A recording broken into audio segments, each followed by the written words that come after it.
అందరూ కూడా ఇక్కడ ఉన్నటువంటి గౌడ సోదరులే కాదు, ఎస్సీలు, ఎస్టీలు, బీసీలు, మైనార్టీ ప్రజలైన ప్రతి ఒక్కరు కూడా సర్దార్ సర్వాయి పాపన్న గౌడ్ గారి ఆలోచన విధానాన్ని ప్రతి గుండెకు తీసుకుపోయినప్పుడే బహుజన రాజ్యాన్ని నిర్మించి మరి ఇక్కడ ఉన్నటువంటి పెత్తందారి పటేల్ వ్యవస్థని, ఇక్కడ ఉన్నటువంటి ప్రతి దాన్ని కూడా మనం నిర్మూలించినప్పుడే మరి సర్దార్ సర్వాయి పాపన్న గౌడ్కు మనం ఘనమైన నివాళులు అర్పించిన వాళ్ళంగా తెలియజేస్తున్నాం.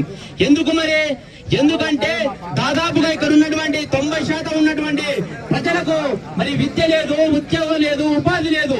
మరి ఇదంతటికి కారణం ఏంటంటే ఇక్కడ పరిపాలకులు ఎవరైతే ఉన్నారో కేవలం 10% ఉన్న వాళ్ళే దీన్ని పరిపాలిస్తున్నారు.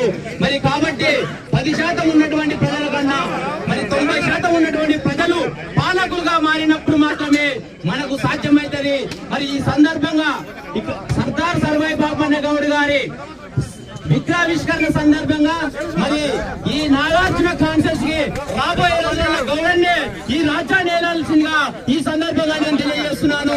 తప్పకుండా గౌడ రాజ్యాన్ని నిర్మించేంత వరకు మనము ఈ బీసీ, ఎస్సీ, ఎస్టీ ప్రజలందరం కూడా సిద్ధం కావాలని చెప్పేసి ఈ సందర్భంగా తెలియజేస్తూ మరి అవకాశం ఇచ్చినటువంటి మరి ఈ కార్యక్రమంలో ముఖ్య అతిథులుగా పాల్గొన్నటువంటి జైవీర్ రెడ్డి గారికి, అదే విధంగా మన శ్రీనివాస్ గౌడ్ గారికి, మరి